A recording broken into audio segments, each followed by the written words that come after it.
Bruins back to the winning ways. Well, let's grade them out. Offense, defense, special teams. Let's get to it. Locked on UCLA.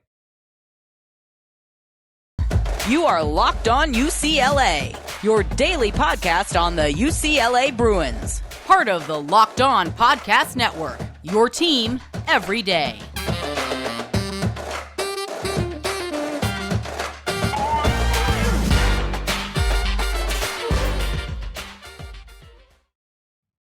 Happy Halloween, everybody. It's Zach Anderson-Yoxsimer. Thanks for making Locked On UCLA your first listen each and every day. It's your team every day. It's free wherever you get your podcasts. Also, you can watch on YouTube. If you're not watching right now, go like, comment, subscribe. Thanks for your support. In the meantime, we're racing to it as the Bruins coming through with a dominant 38-13 win over the Stanford Cardinal. That makes it 3 out of the last 4 for UCLA as they beat the Cardinal at home. First win at home at the Rose Bowl for UCLA over Stanford since 2008. And I know, didn't the tree get in trouble for the Stanford tree saying no more fun for Stanford? Something like that. Well, the Bruins said no more fun for Stanford in the Rose Bowl anymore, as Chip Kelly has turned around those Stanford woes kind of back to Oregon a little bit. And most importantly for UCLA, they've turned around their woes against the Cardinal, finally finding ways to chop down that tree against the Stanford Cardinal. It was a matchup that the Bruins were probably, especially from my eyes, expecting to dominate as they came through pretty heavy favorites. Every ranked team Stanford had seen at the point of the game had come through and dominated the Cardinal. Stanford was coming through on a 2-game winning streak, but really banged up, shorthanded, and with an angry UCLA team coming off that performance the week prior in Eugene, I truly thought there's no chance that game would be close. And despite Stanford getting that first score, UCLA finds themselves dominating for the rest of the game. So again, technically a comeback victory if you think about it from the 10:30 mark of the first quarter, but otherwise UCLA racing out to a 38-6 lead late in the fourth quarter before a garbage time touchdown scored by the Cardinals. UCLA dominant from start to finish. Still some things to work on, some things we don't like to see, but we got to discuss them anyway. Positives, negatives. We're starting with the UCLA offense as per usual. Well, there's no way to really start this offensive chat than really talk about Zach Charbonnet. Charbonnet is just spectacular. Of course, maybe I'm just honored to share the same first name because the man is an absolute beast. Troy Aikman, as I discussed in my mini reaction after the game, either late Saturday or early Sunday, whenever you saw the shortened edition for Locked On UCLA over the weekends, Troy Aikman was saying, "All right," on Twitter, someone's going to get some hell of a running back in the draft for the upcoming NFL draft later in 2023. So Charbonnet continues to build the resume. Maybe he gets an outside chance, and what he gets invited to New York, the Heisman voting, whatever it may be. Even Chip Kelly was quoted as saying after the game, "Yeah, well, those 7:30 kickoffs really hurt Heisman voting and exposure for teams on the West Coast." And with that late night kick for UCLA and Stanford, well, most people probably didn't watch it if you're further east with a game against a team under 500 against a team like UCLA who is expected to dominate the Cardinal like they did. Anyways, the offense looked spectacular as the Bruins were pretty much dominant, especially in the run game. There's no question UCLA was going to run the ball on Stanford, and they certainly did it with their best rushing attack of the season. The first time the Bruins eclipsed the 300 rushing yard mark. Stanford, they ran for 145 yards, but for the Bruins, a week after what was not exactly a season low, but a time where they ran the ball but couldn't do so effectively. UCLA looked good running the ball, and when everybody knew what they're going to do and they could do it, that's a very welcome sign. And Charbonnet was great. It was also great to see Kaz Allen break one off. It seems like it's just been so long since Kaz Allen's broken off a big touchdown run, a 72-yard score, and for the Bruins, seeing Kazmir Allen come through, longtime Bruin now as well, since the Chip Kelly era started, and he broke off a touchdown run against the Stanford Cardinal, and UCLA kind of getting that Charbonnet beat you down, make some big moves both in the passing game and the run game. But then it's also nice to see the change of pace where Kaz Allen gets a touch. And with how dominant and how effective with one touch Kaz Allen can be, it was nice to see him break one off against a pretty porous Stanford run defense, which, again, a team who was one of the worst teams in the country at defending the run, stopping the run, whatever it may be. It was the unstoppable force against the movable object, if you think about it, for the Bruins running offense. And Stanford, well, they didn't really give up much in the passing game. UCLA and DTR, a season low in passing yards, not even eclipsing 200 yards throwing the football overall. And some of the worry over the social media, whatever it may be, was DTR looking clearly a bit banged up. The last time Thompson-Robinson looked that banged up, it was in a semi close part of the game against Alabama State. Chip Kelly said, well, at that point, they pulled out DTR in a game where Zach Charbonnet didn't play and UCLA rested both. This time, took DTR a little bit before the Bruins took him out late in the game and brought in Garbers, but maybe you could have argued with the way DTR was a little bit banged up. You could have given him a series off here or there, even looking banged up before the half. But with the game still not exactly in blowout mode at halftime, but the Bruins in cruise control up 24-6, maybe you could have taken him out, given him a breather for an all important road game against Arizona State looming, against a very big trap game against the Sun Devils on the road in Tempe. But it is what it is. UCLA offensively, a season high in the run and a season low in the pass game. And, that was expected against Stanford Cardinal defense where, all right, you're going to run the football. It was nice to see UCLA do it and to have some success as easily as it may be, as easy as it was. UCLA, a dominant affair for Zach Charbonnet again, a career equaling high of 198 yards on 21 carries, averaging nearly 10 yards a pop, more like 9.5 yards a carry, 3 touchdowns on the ground. Overall, all 5 of UCLA's touchdowns coming on the ground for the Bruins offensively, running the ball, looking spectacular. DTR was sacked a couple of times, so it was interesting to see that the Cardinal were able to drum up some pressure a week after Oregon didn't technically get to DTR. They did affect the UCLA offense a week prior. Stanford brought some pressure, was able to get to DTR a couple of times, did look flustered. They wanted him to throw it vertically. It seemed like quite a few times. The usually accurate DTR this season in 2022, 18 for 29. Now, if you do the math here rather quickly, he was one of the best at completion percentage, close to 75%, 74% all season long across the entire FBS in the nation, in the country, whatever it may be. DTR only a 62% completion percentage, and that's not necessarily his fault. It looked like a lot of times, whether it was his read or it was the offense trying to go vertical, they wanted to push it, it seemed vertical quite a few times in a row. And well, DTR didn't complete some of those throws. 18 for 29. Interesting how the offense was still able to execute. One of their lowest conversion rates on third down in the season. This season, their lowest percentage of converted third downs, 5 of 15. Their worst number prior to that had been 4 of 9. 4 out of 9 on third down. This time they were 5 of 15. That's 33%. As I already discussed, the slight reaction not too long ago, UCLA 5 for 5, a bit of an outlier there on fourth down. Perfect on 5 attempts to convert on fourth down. That's not going to happen every game unless you're in dire situation mode and you just need fourth downs. And UCLA, despite being stopped on third down quite a bit, converted, which technically, if you're converting so well in fourth down, that maybe nullifies the lack of success the UCLA Bruins had Saturday night at the Rose Bowl on third down. But either way, it was still for a team that has generally, over the course of the season, been one of the better teams when they needed to convert on third down. It was nice to see the offense, for the most part, when they wanted to.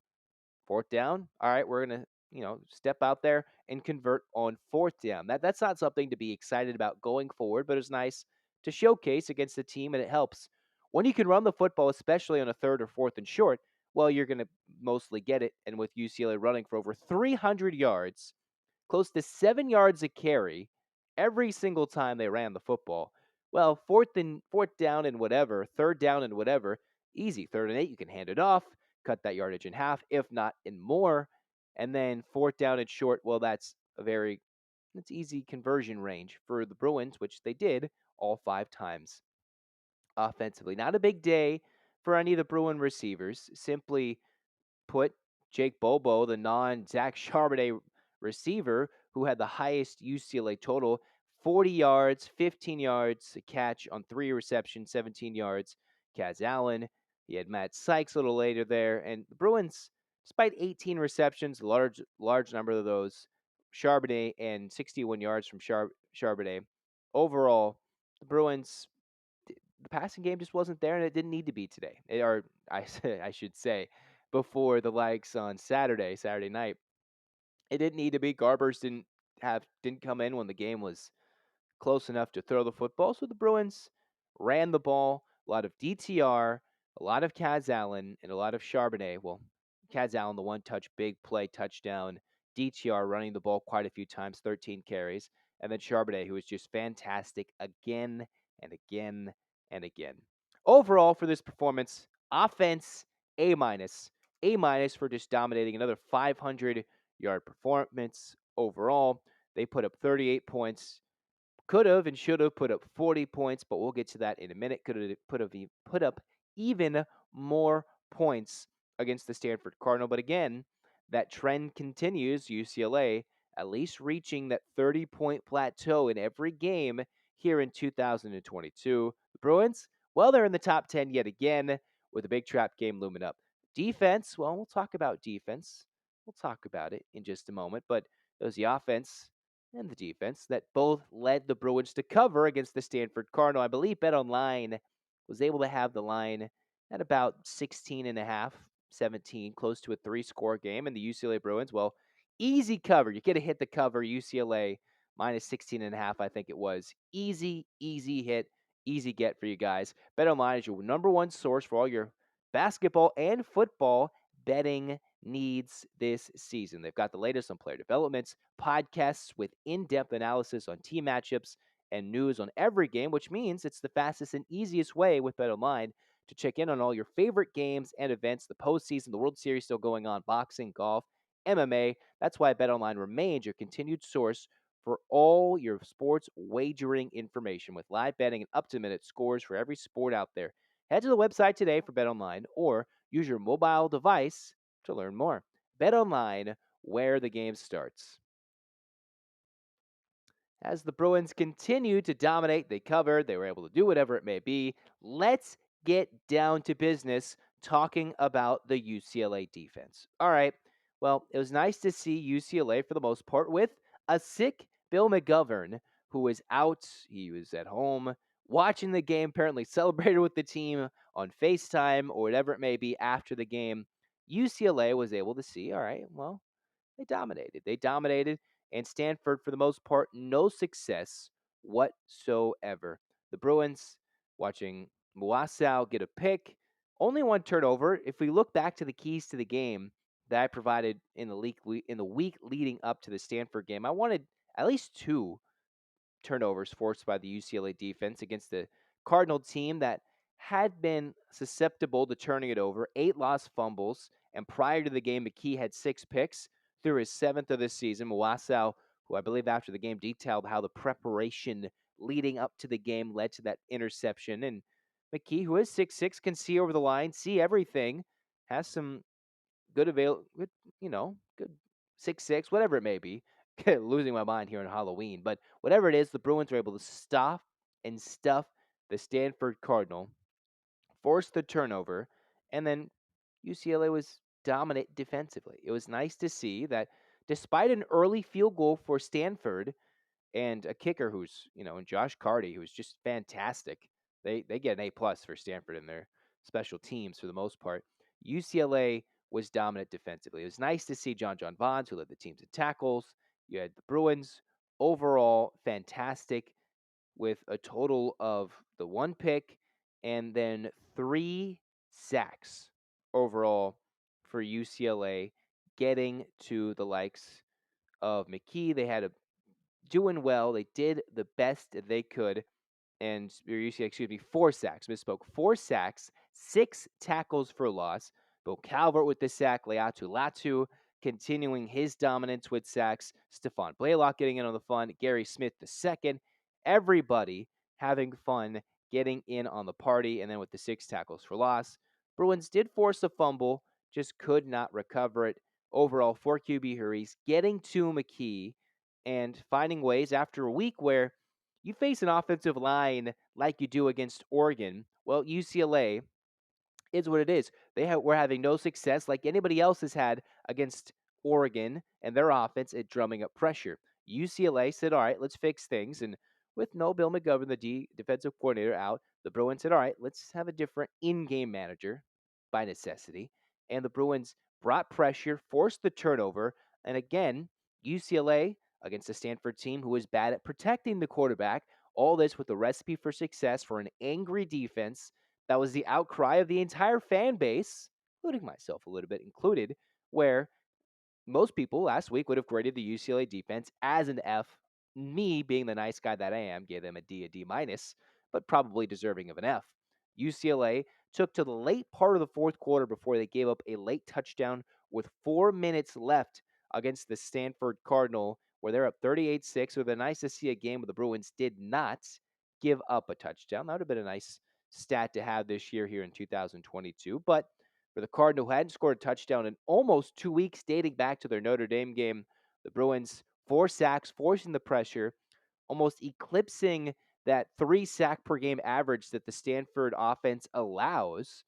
6 tackles for loss, and despite about 100 yards in the rushing game given up, the Bruins truly dominant defensively in a nice performance where, top to bottom, UCLA said, all right, this was a game they were there to dominate. It was Darius Mawasow, John Vaughns, both tied for leading the team with 6 tackles apiece. John Vaughns, 2 solo tackles, 4 assisted. Overall, you have Mawasow, 6 tackles with the interception.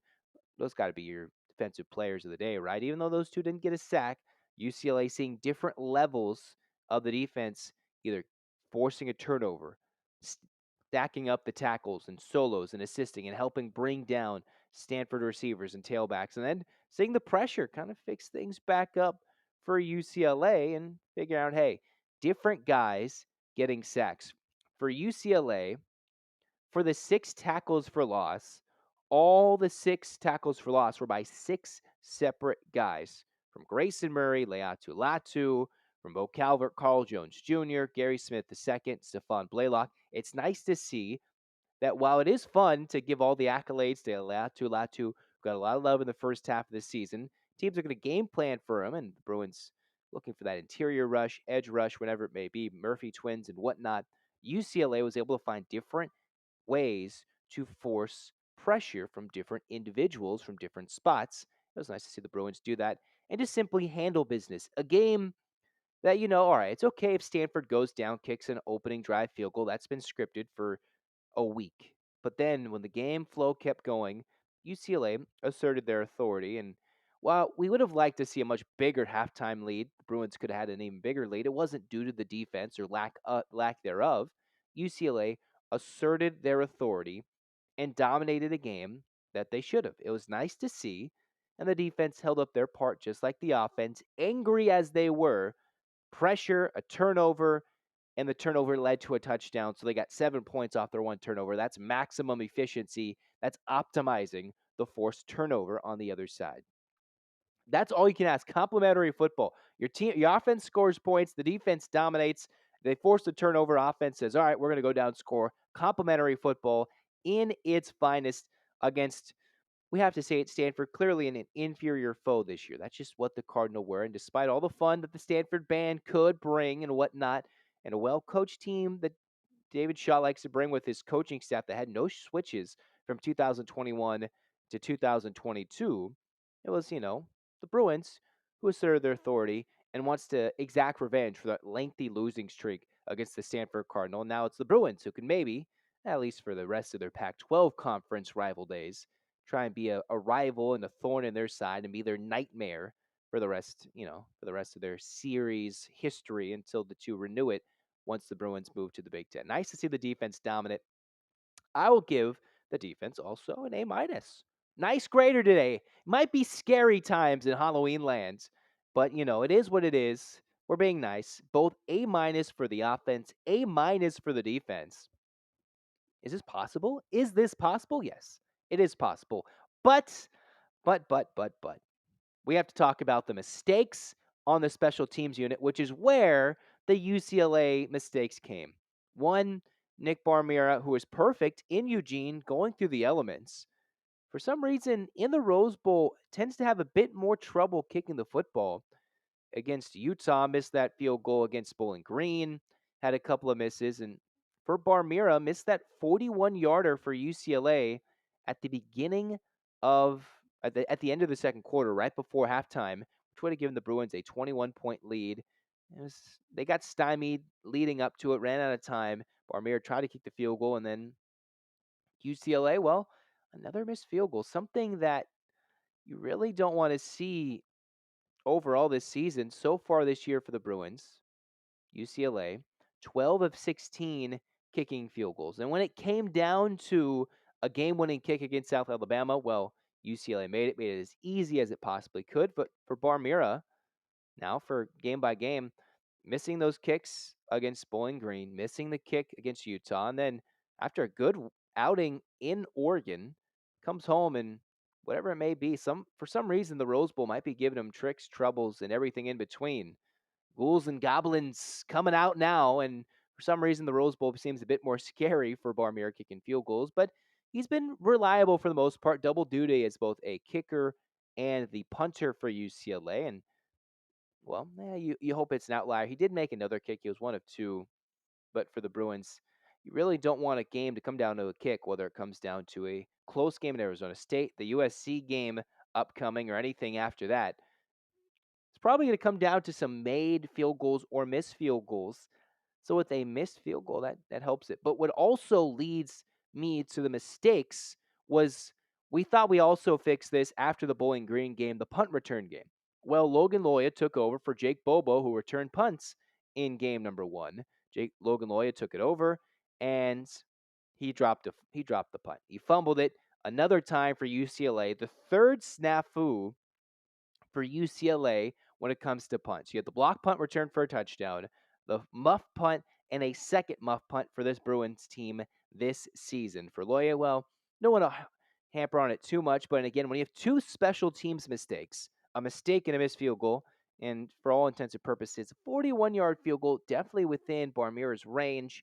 You would hope he would make that, especially if it comes down to a game-winning kick in the future. Special teams, we're going to get to it. That's an F. If it's a missed field goal, you can live with it, but you give the team who you're playing, like the Stanford Cardinal, an extra chance at it. They did get 3 points off of it, which negates the grade a little bit more. Chance to increase your halftime lead. The Bruins cough up that chance. Well, UCLA finds themselves. I'm going to give them an F for special teams. Something's got to be scary here, right? It's got to be scary. There's too much good grace offensively and defensively, at least that I gave them. A minuses for both. That for the special teams unit, you really got to dive down. You could say about a D, maybe a C minus if you're being nice, but if this stage of the season for UCLA, their eighth game, and this is where they're still making special teams mistake. A missed kick is all right, but combining it to where it led to points, and then or combining it with missing points, and then the fumble on the muff punt, leading to points for Stanford. Special teams, well, it's a very important facet of the game. A third of the game, as everybody likes to say. The Bruins ended up with an F grade on the special teams. And while it was looking at their game by game comparison, one of their least penalized Bruins games in terms of yardage, you really don't want that to be something you make light of. In week 3 against South Alabama, the Bruins, 4 penalties for 42 yards. And then against Stanford, UCLA, 6 penalties, 50 yards. So for the Bruins overall, it was the third fewest penalty yards for an individual game. And the 6th penalty seems to be a minimum for the Bruins. The least they've been penalized this year 4 times. UCLA penalized 6 times against Stanford. Overall, offense, defense, while the results were good, it's not good to be penalized at least 6 times per game, giving up at least 50 to 60 or 70 free yards to their opponent. So that's got to get cleaned up moving forward. Again, 6 penalties, that's still the second fewest, which is kind of alarming at this point of the season, but also the small yardage means it's simple things like 5-yard penalties, a false start, an off start, a false start, and offside here. It's not the big, it's not the big game-breaking penalties, but little things here and there can change a second and short into a second and long and eventually lead to a 3 and out. Those are little things that need to get fixed going forward for Chip Kelly's team and Bill McGovern's defense when he comes back, and hopefully he's feeling better, the Bruins defensive coordinator. Overall, an opponent the Bruins should have dominated, destroyed, whatever it may be, UCLA did it. That's what they needed to do, and they came out and they executed, and UCLA got what they needed to do, which is the win in dominant fashion. The Bruins have returned to the top 10. Although all these pollsters and coaches voting, that's not going to matter anymore. Come Tuesday, November 1st, that's when the college football playoff rankings are released. And that's when we can really debate, are the Bruins overrated? Will they get more love or will they get less love? So for now, they're in the top 10, but the official ranking will come out to see if the Bruins have, dare I say, a scary thought, an outside chance at the college football playoff or the true run to the Pac 12 championship game and maybe a run to the Rose Bowl if they can win that, if not more. Other than that, the Bruins look dominant. They look like a good college football team against a team that's not so good, shorthanded, and took care of business at home to keep the winning streak at the Rose Bowl alive. That's the important thing. That's why we should be excited. And that's why you should go make Locked On Sports Today your second listen. Thanks for making Locked On UCLA your first listen. Thanks for it's a free wherever you get your podcast. And also hit that subscribe button on YouTube. Thanks for your support. Go make Locked On Sports Today your second listen, your next listen. They got the biggest stories of the day, big game recaps, and their take of the day. I know college football's already got another firing and an opening. Who knows? They're available on the Odyssey app, YouTube, or wherever you get your podcasts. In the meantime, we're wrapping up Locked On to UCLA in the only way we know how.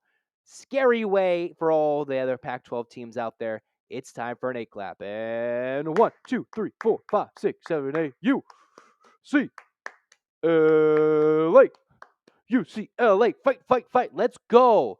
Let's go. It's Zach Anderson-Yoxsimer saying, all right, let's go. Happy Halloween. Tricks, candies, whatever it may be. Hope you enjoy it. Do it safely. We'll be back, turning the calendar to November. The nitty gritty is here. The race to the Pac 12 championship game is turning into the sprints as the marathon is slowly winding down to the final legs, building to that, crucial SC game. But first, Arizona State can't take them lightly and look past the Sun Devils. We will have all the fun in the world talking about it. And basketball, they got that exhibition against Concordia coming up. We'll talk about everything here on your daily podcast for UCLA football and basketball. So this has been Locked On UCLA. Go Bruins!